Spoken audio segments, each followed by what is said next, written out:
Hello दोस्तों, welcome back to our channel. तो जैसा कि हमने पिछले एपिसोड में देखा था, मास्टर जीमन ने टैंक सेट को ज्वाइन करने के बाद टैंक सेट के साथ साथ पूरी शार्क सिटी को बहुत ज्यादा एडवांस बना दिया था, जिसके चलते टैंक सेट का नाम भी बहुत जल्दी ऊपर जाने लगा था। इवन मास्टर जुआन ने तो मिस्टर बीबी को इस साल सोल फाइटिंग कॉम्पिटिशन के लिए टैंक सेट की तरफ से हिस्सा लेने के लिए बोला था, जो कि मिस्टर बीबी के साथ साथ पूरी टीम के लिए बहुत ज्यादा शॉकिंग था। लेकिन कुछ सोचते हुए मिस्टर बीबी के साथ साथ उसकी पूरी टीम भी इसके लिए मान जाती है। जबकि एपिसोड के एंड में हमने देखा था टियानमिंग भी दोबारा जाग चुका था, जिसके साथ ही वह उसके साथ अपना सोल कॉन्ट्रैक्ट बनाते हुए लिटिल स्नो क्वीन की तरह उसे भी अपना सोल पेट बना लेता है, जिससे युवा को एक डिफेंस शील्ड भी मिलती है। पर जब युवा वूडोंग को ये सब बता रहा था तो अचानक ही वूडोंग वहाँ पे बहुत ही अजीब तरीके के साथ बेहोश हो गई थी, और यहीं से नेक्स्ट एपिसोड की शुरुआत होती है। तो इस एपिसोड की शुरुआत भी बिल्कुल उसी सीन से होती है, जहाँ युवा वूडोंग को उठाने की कोशिश कर रहा था, लेकिन वूडोंग को अभी तक भी वहाँ पे होश नहीं आया था। जो देखकर टियानमिंग युवा को बताता है कि मुझे इसकी बॉडी के अंदर तो कुछ भी गड़बड़ दिखाई नहीं दे रही, जिसका मतलब है कि इसके साथ जो कुछ भी हो रहा है वो इसके सोल सीरियल में हो रहा है। और टियानमिंग कैसा कहते ही वहाँ पे युवा के साथ साथ टियानमिंग को भी वही सीन याद आता है जब युवा ने एक बार वूडोंग के सोल सीरियल में जाने की कोशिश की थी, और उसका सामना वहाँ पे एक बहुत ही ज्यादा खतरनाक स्पिरिट के साथ हुआ था, जिसने टियानमिंग के साथ साथ युवा की हालत भी खराब कर दी थी। और ये सब याद करके युवा भी वहाँ पे सीरियस होते हुए कहता है, तो क्या ये सब उसी अजीब सी स्पिरिट की वजह से ही हो रहा होगा? और अगर वाकई ये सब उस स्पिरिट की वजह से हो रहा है तो मुझे लगता है एल्डर जुआन के अलावा वूडोंग को और कोई भी ठीक नहीं कर सकता। लेकिन तभी युवा को वहाँ पे इस बैग के बारे में याद आता है, जो कि मास्टर न्यान ने वूडोंग के हाथों युवा के लिए भिजवाया था, और साथ ही साथ उसे बोला था कि इसे सिर्फ तभी खोलना जब तुम्हें इसकी जरूरत हो। और ये सब याद करके युवा वहाँ पे इस बैग को बाहर निकालते हुए कहता है, क्या अंकल न्यान ने इसी समय के लिए मुझे ये बैग दिया था ताकि समय आने पर मैं इस बैग का इस्तेमाल करते हुए वूडोंग को ठीक कर सकूं? और ये सोचकर युवा वहाँ पे उस बैग को खोलने का डिसाइड करता है। लेकिन जैसे युवा वहाँ पे अपनी स्पिरिट आइस का इस्तेमाल करते हुए उस स्पिरिट बैग को ओपन करने की कोशिश करता है तो अचानक उस बैग के अंदर एक बहुत बड़ा ब्लास्ट होता है, जिसके साथ ही युवा की स्पिरिट आइस की पाउच भी डिस्ट्रॉय हो जाती है। और ये सब असल में उस बैग के ऊपर लगी हुई सील की वजह से हो रहा था, जैसे टियानमिंग भी बहुत ही गौर से देखते हुए युवा से कहता है, ये सील तो काफी ज्यादा कॉम्प्लिकेटेड दिखाई दे रही है, और मुझे नहीं लगता कि तुम अपनी अभी की पावर का इस्तेमाल करते हुए इस बैग के ऊपर लगी हुई सील को डिस्ट्रॉय कर पाओगे। पर अगर तुम खुद को रिलैक्स करते हुए पूरे फोकस के साथ इस सील को डिस्ट्रॉय करने की कोशिश करो तो हो सकता है कि शायद कुछ काम बन भी जाए। टियानमिंग की बात युवा को भी सही लगती है, इसलिए सबसे पहले तो वो वहाँ पे खुद को शांत करता है, और उसके बाद वो वहाँ पे अपनी मेंटल पावर का इस्तेमाल करते हुए एक एक करके इस बैग के ऊपर लगी हुई सील को डिस्ट्रॉय करते जा रहा था। और देखते ही देखते काफी ज्यादा मेहनत के बाद युवा फाइनली उस सील को डिस्ट्रॉय कर देता है, जिसके बाद युवा को वहाँ पे इस बैग के अंदर से एक लेटर दिखाई देता है, और ये लेटर किसी और का नहीं बल्कि मास्टर नियान का ही था, जिसमें उन्होंने युवा के लिए लिखा था, युवा अगर तुम इस लेटर को पढ़ रहे हो तो इसका मतलब है कि वूडोंग बहुत ही अजीब तरीके के साथ बेहोश हो चुकी होगी। और मुझे ये भी पता है कि तुम्हें वूडोंग के सोल सीरियल के अंदर मौजूद उस अजीब सी स्पिरिट के बारे में भी पता होगा। वो स्पिरिट सील क्या है उसके बारे में हम लोग भी नहीं जानते, क्योंकि वो स्पिरिट सील वूडोंग के पेरेंट्स ने उसके ऊपर लगाई थी। इसी से तुम अंदाजा लगा सकते हो कि वूडोंग की आइडेंटिटी बहुत ही ज्यादा अजीब है। इवन उसने तुम्हें ये भी बोला होगा उसे अपने लिए सोल रिंग ढूंढने के लिए हाउटियन सेक्ट में ही जाना पड़ता है, और ये बात काफी हद तक सच भी है। लेकिन हर बार जब अपने लिए वो नई सोल रिंग को ढूंढती है तो उसकी पिछले वाली सोल रिंग अपने लिमिट पे पहुंच जाती है, और अगर वूडोंग के पेरेंट्स ने उसके सोल सीरियल के अंदर उस स्पिरिट सील को ना लगाया होता तो अब तक उसकी सोल रिंग की लिमिट किस हद तक बढ़ चुकी होती, इसके बारे में अंदाजा लगा पाना भी मुश्किल है। और मेरे ख्याल से इसी सब से अपनी बेटी को बचाने के लिए ही वूडोंग के पेरेंट्स ने उसके ऊपर ये सील लगाई होगी। ये सब पढ़ के युवा भी वहाँ पे सीरियस होते हुए कहता है, ओ तो अब मुझे समझ आ रही है कि वूडोंग की सेकंड सोल रिंग अचानक से इतनी ज्यादा पावरफुल कैसे हो गई। जरूर ये सब तभी ही हुआ होगा जब वूडोंग ने अपनी फिफ्थ सोल रिंग को हासिल किया होगा। वहीं लेटर में आगे लिखा हुआ था, जब वूडोंग ने अपनी फिफ्थ सोल रिंग को हासिल किया था तो तब उसके सोल सीरियल के अंदर मौजूद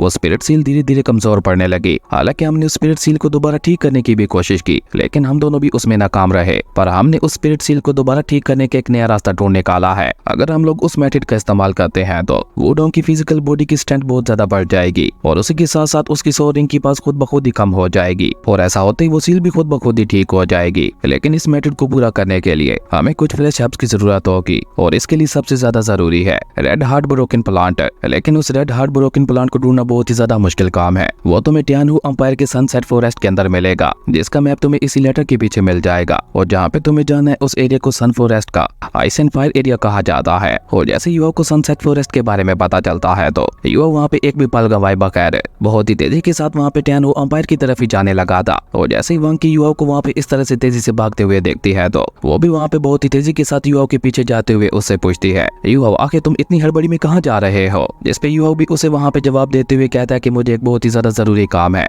इसलिए मैं सिटी से बाहर जा रहा हूँ और तुम्हें अगर मुझसे कुछ काम है तो मैं वापस आने के बाद तुमसे मिल लूंगा। युवा की ये बात सुनकर वांकी उससे सवाल करते हुए पूछती है, लेकिन तुम सिटी छोड़कर जा कहाँ रहे हो? जिसपे युवा वहाँ पे सीरियस होते हुए उससे कहता है कि तुम उस सब के बारे में ना ही जानो तो बेहतर होगा। और ये कहकर युवा ने अचानक वहाँ पे अपनी स्पीड को बहुत ज्यादा बढ़ा दिया था, जो देखकर वांकी भी वहाँ पे खुद से ही कहती है कि तुम मुझे ऐसे ही बताए बगैर यहाँ से नहीं जा सकते। और ये कहकर वांकी भी वहाँ पे एक बार फिर से अपनी स्पीड बढ़ाते हुए युवा के पीछे चली जाती है। और जैसे ही वांकी दोबारा वहाँ पे युवा को रोकती है तो अब की बार युवा वहाँ पे थोड़ा गुस्से से कहता है, वांकी अगर तुमने मुझे दोबारा यहाँ पे रोकने की कोशिश की तो मैं भूल जाऊंगा कि हम दोनों दोस्त हैं। युवा की ये बात सुनकर वांकी भी अचानक वहाँ पे सीरियस होते हुए उससे पूछती है, आखिर क्या हो रहा है? तुम मुझे बता क्यों नहीं रहे और तुम इतने ज्यादा गुस्से में क्यों दिखाई दे रहे हो? वांकी की ये बात सुनकर युवा उसे वहाँ पे जवाब देते हुए कहता है, क्योंकि मेरे किसी अपने की जान खतरे में है और मुझे जल्द से जल्द उसे बचाने के लिए कहीं जाना होगा। युवा की ये बात सुनकर वांकी उससे पूछती है, क्या वुडोंग के साथ कुछ हुआ है? जिसपे युवा हाँ में अपना सर हिलाता है, जो देखकर वांकी कहती है कि मुझे पहले से ही इस बात का एहसास हो गया था, क्योंकि तुम सिर्फ उसी के लिए इतने ज्यादा सीरियस हो सकते हो। वांकी की ये बात सुनकर युवा उसे वहाँ पे जवाब देते हुए कहता है, वांकी इस पूरी दुनिया में एक ऐसी लौती लड़की है जो कि दिल से मुझसे प्यार करती है और आज उसकी जान खतरे में है। आज उसे बचाने के लिए चाहे मुझे अपनी ही जान क्यों न दांव पर लगानी पड़े, तभी मैं उसकी जान बचा के रहूंगा। पर तुम और बाकी सभी भी मेरे दोस्त हो और अगर आज तुम सभी में से भी किसी की हालत वुडोंग के जैसी होती तो तभी मैं अपनी जान दांव पे लगाने से पीछे नहीं हटता। युवा की इस बात ने तो वहाँ पे वांकी के दिल में युवा के लिए इज्जत और भी ज्यादा बढ़ा दी थी। और उसी के साथ वांकी वहाँ पे एक बहुत बड़ा फैसला लेते हुए युवा से कहती है कि रोको, मैं भी तुम्हारे साथ आना चाहती हूँ। अगर तुम मुझे अपनी गर्लफ्रेंड की जितना ही इम्पोर्टेंट समझते हो तो मुझे भी तो तुम्हारी फिक्र है, इसलिए चाहे कुछ भी हो जाए मैं तुम्हें अकेले तो नहीं जाने देने वाली। वांकी की ये बात सुनकर युवा भी वहाँ पे कुछ सोचते हुए उससे कहता है कि ओके ठीक है। और उसके बाद वो दोनों बहुत ही तेजी के साथ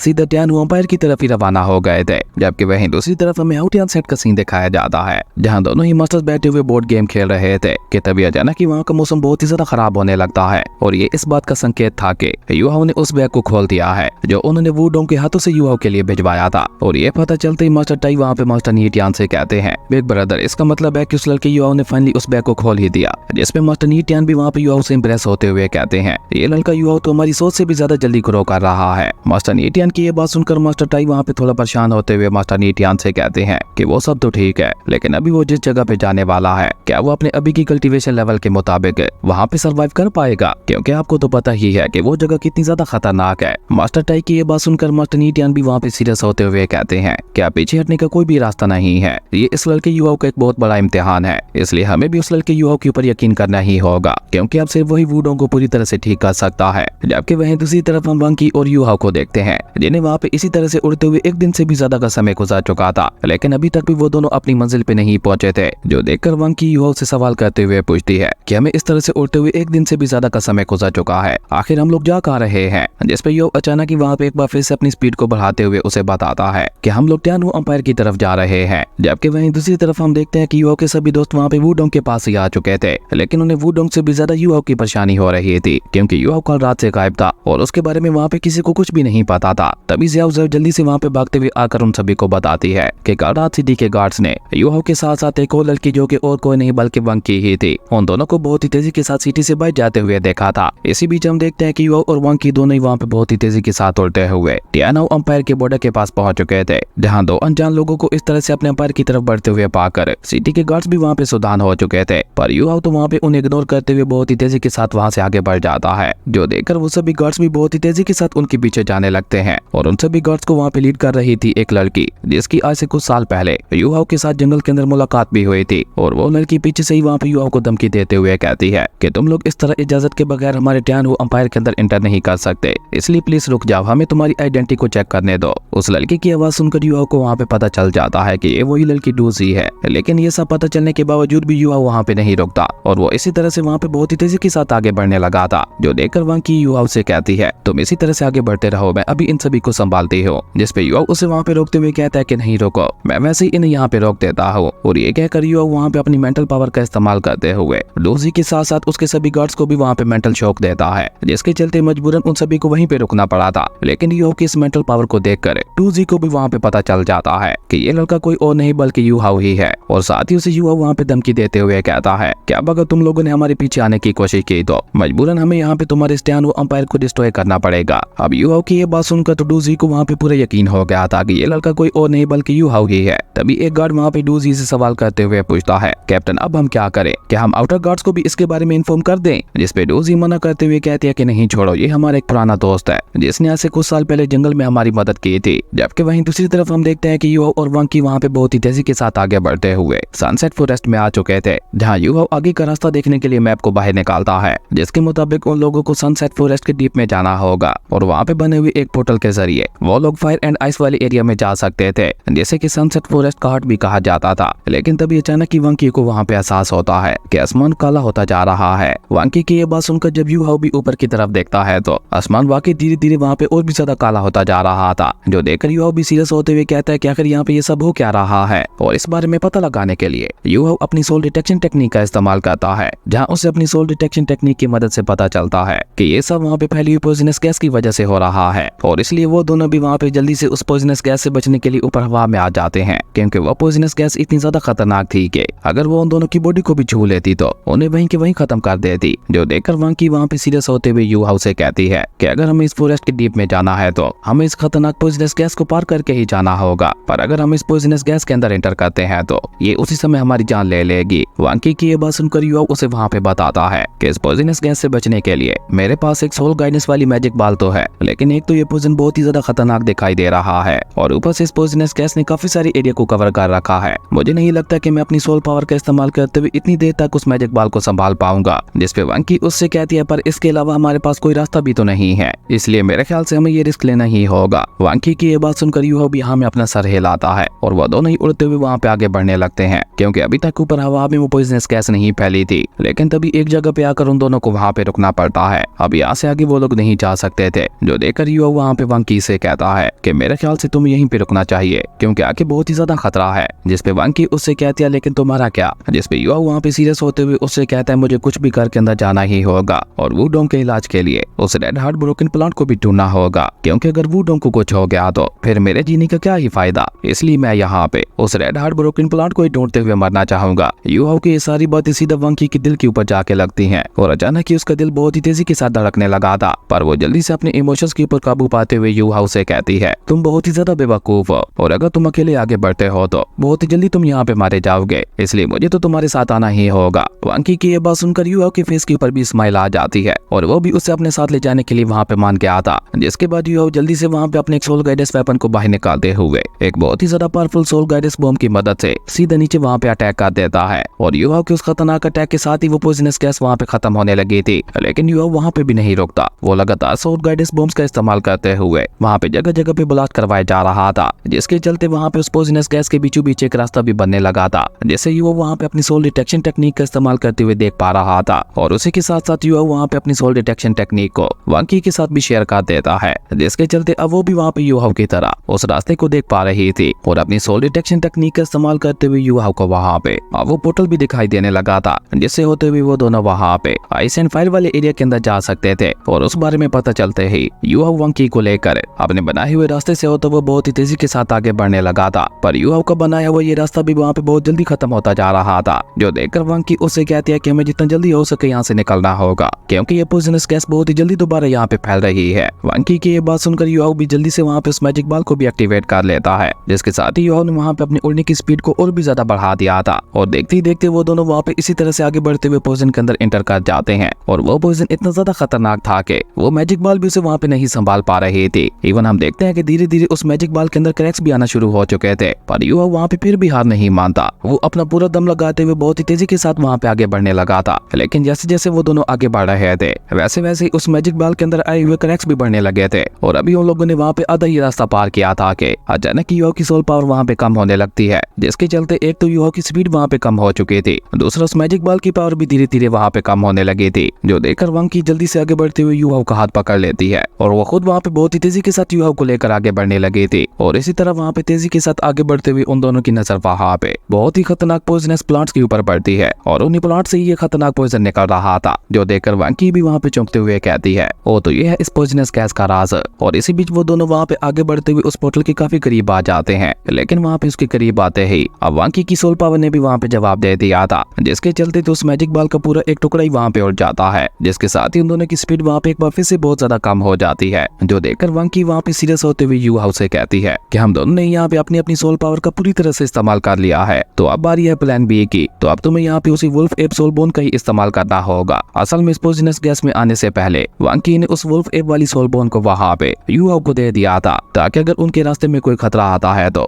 यू हाउ उस सोल बोन का इस्तेमाल करते हुए उन्हें वहाँ पे बचा सके। वांकी की ये बात सुनकर यू हाउ भी वहाँ पे अपनी उसी सोल बोन का इस्तेमाल करते हुए न सिर्फ वहाँ पे इन पॉइजनस प्लांट्स के ऊपर अटैक कर देता है, बल्कि उसी के साथ साथ वो वहाँ पे एक बहुत ही बड़ा जंप लेते हुए सीधा वांकी को लेते हुए उस पोर्टल के अंदर ही आके गिरा था, जहाँ पे आते ही वो दोनों चैन की सांस लेते हैं। और जैसे यू हाउ की नजर वहाँ पे उस आइस एंड फायर वाले एरिया के ऊपर पड़ती है तो उसे देखते ही यू हाउ की आंखें वहाँ पे खुली की खुली रह गई थी। और मैं आपको बता दूं, ये वही जगह थी जहाँ पे टैंगसेंग ने न सिर्फ अपनी माँ को दोबारा से जिंदा किया था, बल्कि उसी के साथ साथ अपने पिता की टांग को भी ठीक किया था। और सबसे खास बात है, शावू को भी उसने दोबारा यहीं पे जिंदा किया था। इसी से आप अंदाजा लगा सकते हैं कि ये जगह कितनी ज्यादा खास है। और इसी तरह वहाँ पे उस जगह को बहुत ही गौर से देखते हुए यू हाउ और वांकी दोनों ही वहाँ पे आइस एंड फायर वाले पुल के पास आ जाते हैं, जहाँ एक तरफ का पानी बहुत ही ज्यादा गर्म था तो वहीं दूसरी तरफ का पानी बहुत ही ज्यादा ठंडा था, जिसे देखते हुए वांकी को भी एक बहुत बड़ा झटका लगता है। जबकि यू हाउ उस मैप को बाहर निकालकर अपनी डेस्टिनेशन को देखते हुए कहता है कि इस पुल को पार करने के बाद ही हमें वो प्लांट मिलेगा जिसकी तलाश में हम लोग यहाँ पे आए हैं। लेकिन याद रखना, ये जगह बहुत ही ज्यादा खतरनाक है। यहाँ पे हर एक प्लांट के अंदर जान है और कुछ प्लांट्स तो यहाँ पे इतने ज्यादा खतरनाक हैं कि वो हमारी जान तक भी ले सकते हैं। यू हाउ की ये बात सुनकर वो दोनों ही वहाँ पे हर एक प्लांट को बहुत ही गौर से देखने लगे थे, लेकिन अभी तक भी उन लोगों को वहाँ पे रेड हार्ट ब्रोकन प्लांट दिखाई नहीं दिया था, जिसकी तलाश में वो लोग यहाँ पे आए थे। लेकिन अभी वो दोनों वहाँ पे उसे तलाश कर ही रहे थे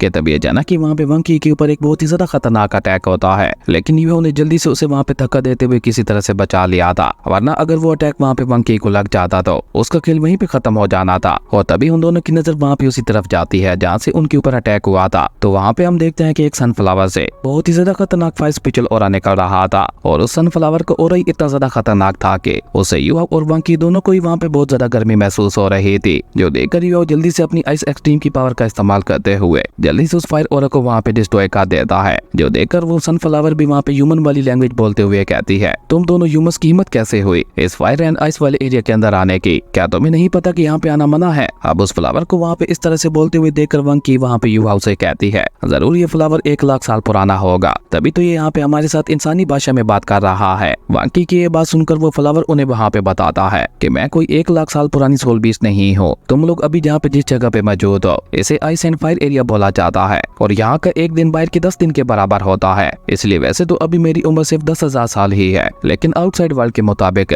मैं 1 लाख साल की हो चुकी हूँ। और सनफ्लावर की ये बात सुनकर यू हाउ बहुत ही रिस्पेक्ट के साथ उसे वहाँ पे ग्रीट करते हुए कहता है, हमारे यहाँ पे आने का कोई भी गलत इरादा नहीं था, हमारे एक दोस्त की जान खतरे में है जिसे बचाने के लिए मुझे घर की तलाश है। यू हाउ की ये बात सुनकर वो सनफ्लावर अचानक ही वहाँ पे भड़कते हुए यू हाउ से कहती है, मतलब तो एक ही है ना, तुम भी यहाँ पे हब को ही चुराने के लिए आए हो, लेकिन याद रखना मैं ऐसा कभी नहीं होने दूंगी। और ये कहकर उस सनफ्लावर ने अचानक ही दोबारा वहाँ पे और वाटर की मदद से वहाँ पे यू हाउ के साथ साथ वांकी के ऊपर भी हमला कर दिया था, जैसे वो दोनों ही वहाँ पे एक बार फिर से जंप करते हुए किसी तरह से डॉज कर देते हैं। जो देखकर तो अब उस सनफ्लावर ने भी वहाँ पे एक ह्यूमन का रूप लेना शुरू कर दिया था। जो देखकर वो वहाँ पे वांकी से कहता है कि हमें क्लोज कॉम्बैट में से हराना होगा, क्योंकि दूर से तो ये बहुत ही ज्यादा खतरनाक अटैक जनरेट कर सकती है। यू हाउ की ये बात सुनकर वांकी भी हाँ में अपना सर हिलाती है, लेकिन तब तक हम देखते हैं कि उस सनफ्लावर ने आगे बढ़ते हुए वहाँ पे उन दोनों के ऊपर ही अटैक कर दिया था। जो देखकर यू हाउ भी वहाँ पे जल्दी से अपनी आइस शेड एम्प्रेस वाली सौ रिंग को बाहर निकाल कर अपनी आइस एक्सट्रीम की पावर का इस्तेमाल करते हुए उस सनफ्लावर के ऊपर एक बहुत ही ज्यादा खतरनाक अटैक कर देता है। और इस मौके का फायदा उठाकर वांकी भी दूसरी तरफ से उसके ऊपर हमला कर देती है, लेकिन उस सनफ्लावर के ऊपर इसका कोई भी असर नहीं होता। जो देखकर वांकी और यू हाउ दोनों मिलकर उसके ऊपर अटैक करने का डिसाइड करते हैं, जिसके साथ ही उन दोनों ने वहाँ पे जल्दी से आगे बढ़ते हुए दोनों तरफ से उसके ऊपर हमला कर दिया था। पर वो सनफ्लावर वहाँ पे उन दोनों के इस हमले को भी बहुत ही इजीली डॉज करते हुए उल्टा उनके ऊपर ही अटैक करते हुए उन दोनों को वहाँ पे उठाकर पीछे फेंक देती है। लेकिन यू हाउ वहाँ पे पीछे गिर पाता उससे पहले यू हाउ ने वहाँ पे अपने सोल गनिस वाले कैनन्स को बाहर निकालते हुए उनकी मदद से वहाँ पे सनफ्लावर के ऊपर एक बहुत ही ज्यादा खतरनाक अटैक कर दिया था। जो कि जैसे ही वहाँ पे सनफ्लावर वाली सोल के साथ टकराते हैं तो वहाँ पे एक बहुत बड़ा ब्लास्ट भी हो गया था, जिसके साथ ही हम देखते हैं कि उस सनफ्लावर के भी वहाँ पे टुकड़े टुकड़े हो चुके थे, जो कि बहुत ही जल्द वहाँ पे हॉट वाटर में ट्रांसफॉर्म होते हुए दोबारा वहाँ पे एक साथ मर्ज होने लगे थे। और देखते ही देखते उन्होंने वहाँ पे दोबारा उसी फायर सोल का रूप ले लिया था। जो देखकर वांकी भी वहाँ पे सीरियस होते हुए कहती है कि अगर ऐसे ही चलता रहा तो फिर तो इसे मार पाना हमारे लिए नामुमकिन हो जाएगा। जबकि वहीं दूसरी तरफ वो सनफ्लावर वहाँ पे गुस्से से चिल्लाते हुए कहती है, अब तुम लोगों ने इस पायल गर्ल को गुस्सा दिला दिया है, तो अब यहाँ पे मेरे गुस्से में जलने के लिए तैयार हो जाओ। और ये कहकर अब की बात तो उस फाइल सोल ने वहाँ पे सिर्फ अपने फाइल स्पिरिचुअल ऑरा को रिलीज करते हुए युवा को वहाँ पे उठाकर पीछे फेंक दिया था।